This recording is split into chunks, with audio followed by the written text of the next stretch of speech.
Have you ever had to make a gift for someone, a quick hostess gift, or just something really quick, and you're kind of running out of ideas? Well, today on Kim's Crafting Corner, I'm going to show you this really simple yet wonderful gift idea, especially for the baker in your life. Now you can see here, this is an oven mitt with, it's a pocket, oven mitt with a pocket. And I put some cookie dough in and a spatula, which I got from the Dollar Tree. And I actually got the oven mitt from the Dollar Tree as well. Though I have to admit, I think they were pretty popular before Christmas because they ran out. I grabbed the last few. But I also, these are great products to sell. I did these up for a craft show and I had these ones and some Christmas ones. And I sold quite a few of them. People love them as a gift idea. So I'm going to show you how to make this today. This is a great beginner project. So if you're just starting to wanting to work with heat transfer vinyl or what's called Cricut iron-on vinyl, this is going to be a great starter project for you. So obviously you're going to need your oven mitt. So I did the sample one in black and I only had one red one left. So I'm going to show you in red here.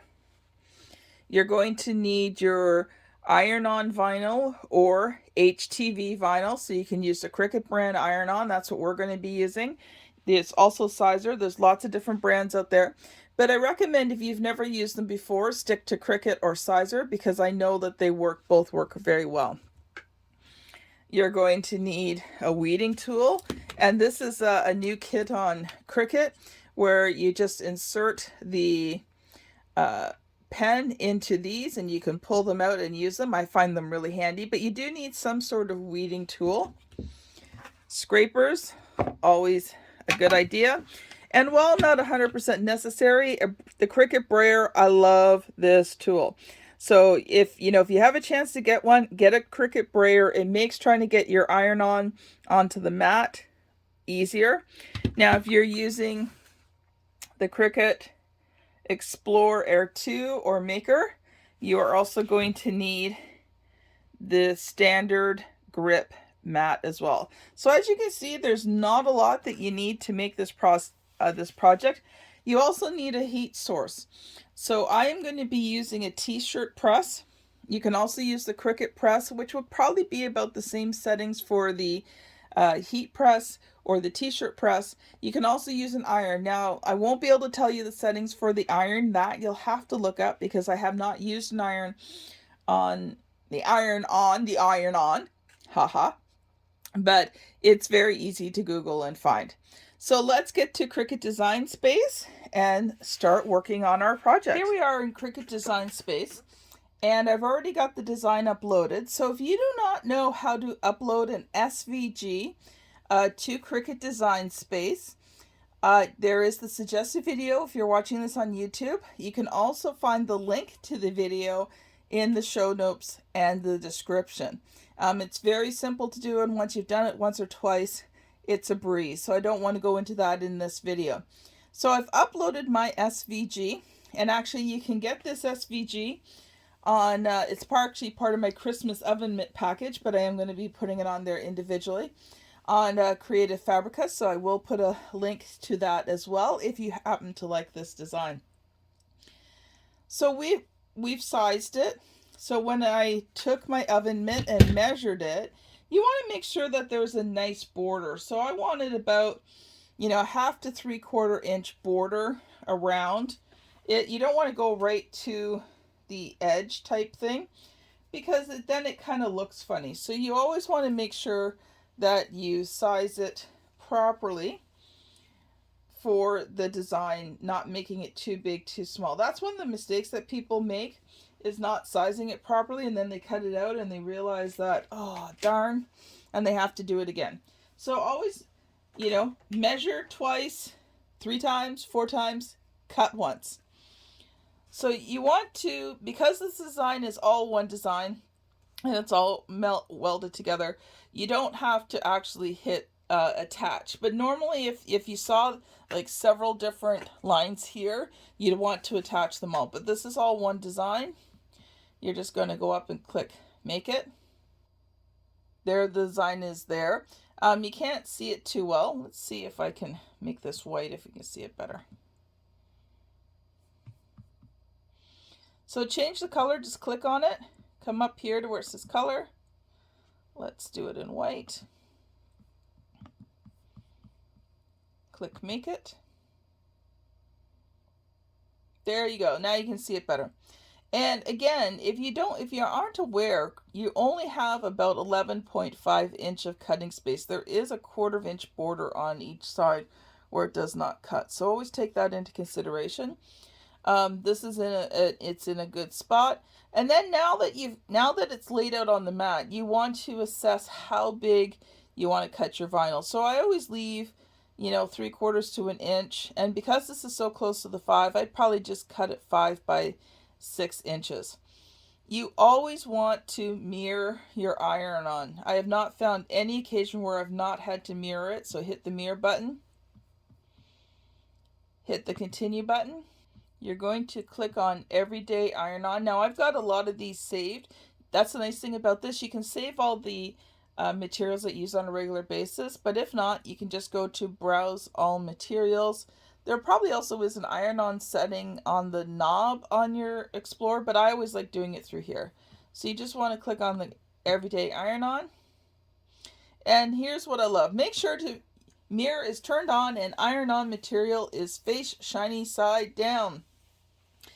Always read the warning. The default pressure on my machine is good, but if your machine isn't, then use more, or if your blade it's getting pretty dull, maybe use the more setting. Maybe you find it's too much, maybe you need to use the less. You'll only figure that out as you use your machine. Now at this point, we're going to go to the machine because everything's set up here in Design Space, and we will cut the project. Okay, here we are. I've cut, whoops, I meant to actually cut that in half. So give me 1 sec here. Won't quite a little more than half.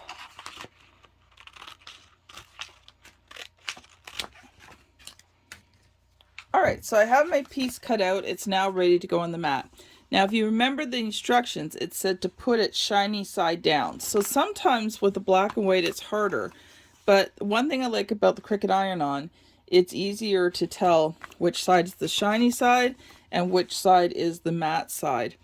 And I find with sizers sometimes it's really hard to tell which one is which. So you're just going to put it down on the mat based on, oh, and this is a really sticky.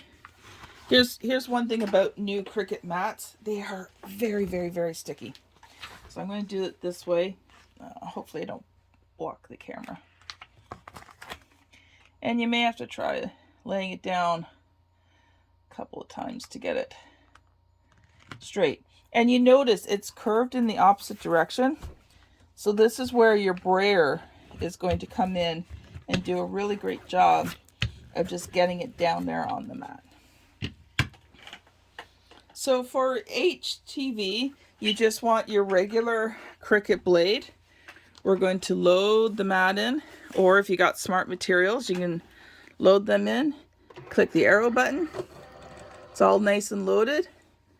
Click the flashing C, and away we go.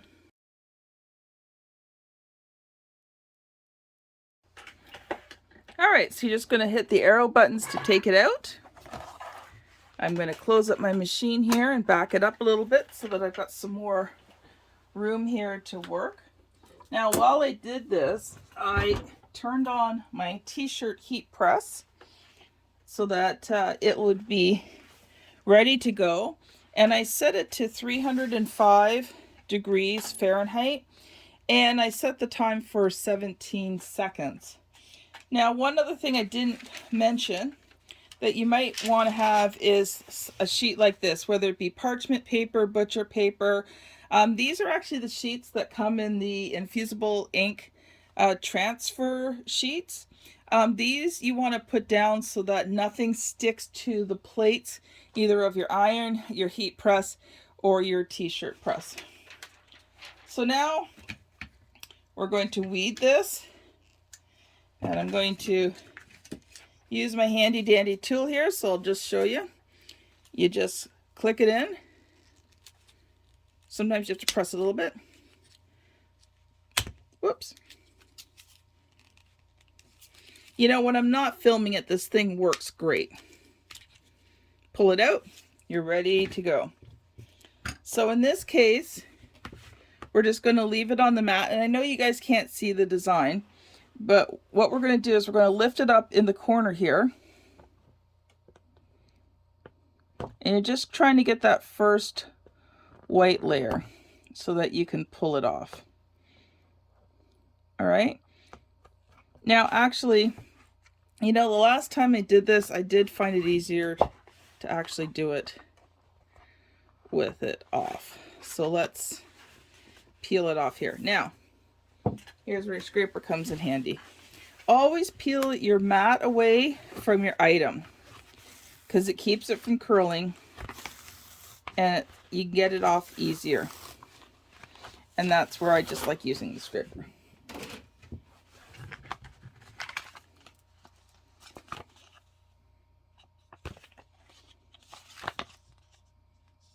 Okay, here we go. Now I found my spot again. All right, so now we are going to peel this. And one thing I like about HTV, opposed to some other vinyls, because it's not sticky, you can actually be semi-rough with this stuff. Now, you do always want to keep an eye on it and make sure that, you know, everything that's supposed to be there is there, that stuff that's not supposed to be there didn't get lifted up when you're doing this. So, you know, the stuff where there's no printing, I tend to be pretty rough with. And everything else, I just kind of give it a firm pull. And it's going to catch in different spots, but you can see came off fairly easy. And now we're just going to weed the rest of this. So I find HTV is pretty easy to weed. You just want to catch it. Oh, here's just a little hint and tip. I have a mug that I put my HTV in. It's just a experiment I did that the mug didn't turn out when I was first learning. I just find HTV is very static. And if I don't put it somewhere, it just gets all over the place. So I just put it in a mug and then I dump the mug later. So in this case, in the banner, we want to remove the lettering. So it's kind of like a reverse weeding.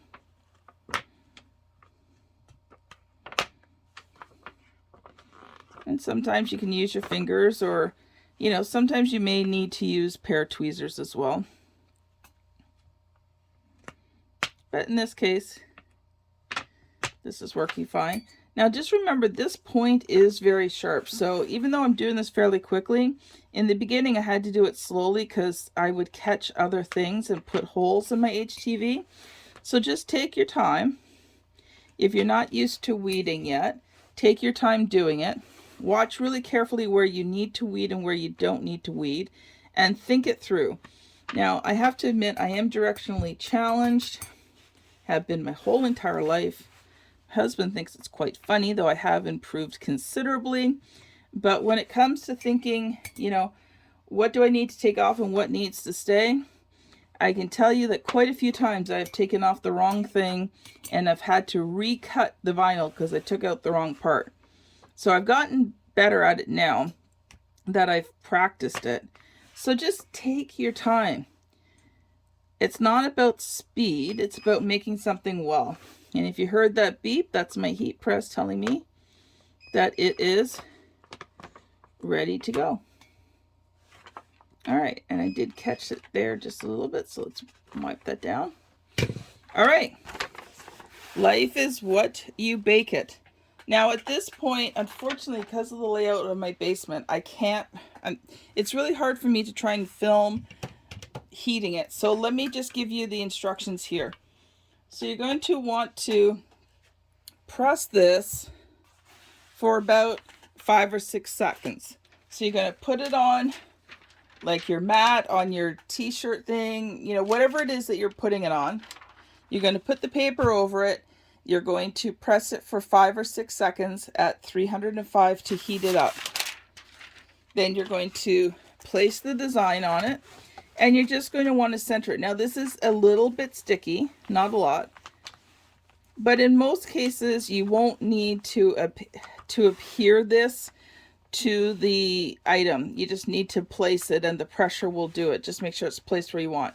But if you're finding it a hard time, you can use heat transfer tape and tape it down. I found on small projects like this, I don't have to tape it down. I just place it down, you know, and the pressure does the rest as long as I've placed it down in the right spot. So then you're going to press it. Now on my t-shirt press, it's about 17 seconds. I suspect with one of the Cricut heat presses, it would be about the same time.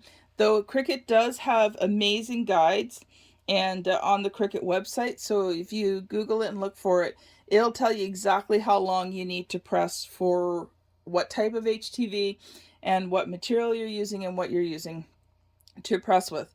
So I'm going to press this and then we'll be back.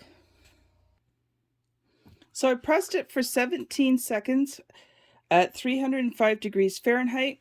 It's now done. And the nice thing about just the straight Cricut iron-on, you can peel it hot or cold. So peeling it is when you're removing this plastic. Now I already tested it and lifted the edge to make sure, but you can peel it hot. Just peel it off. Let it cool down, and there you go. And you can put your favorite either kitchen tools, or you can put, like I did here in the sample one, a spatula and some cookie mix. You could put like a little bottle of wine or whatever. I mean, it's endless what you can put in this. But anyway, it makes a great gift. I would love to hear your thoughts. What would you put in the oven mitt if you were giving it away as a gift to someone? So I want to thank you for watching. If you've enjoyed this video, please boop the like button because it helps others to know that this video is good, and I appreciate you helping me out and getting it out there. So this is Kim Thompson Pinder. Thank you so much for watching, and we'll see you on the next video.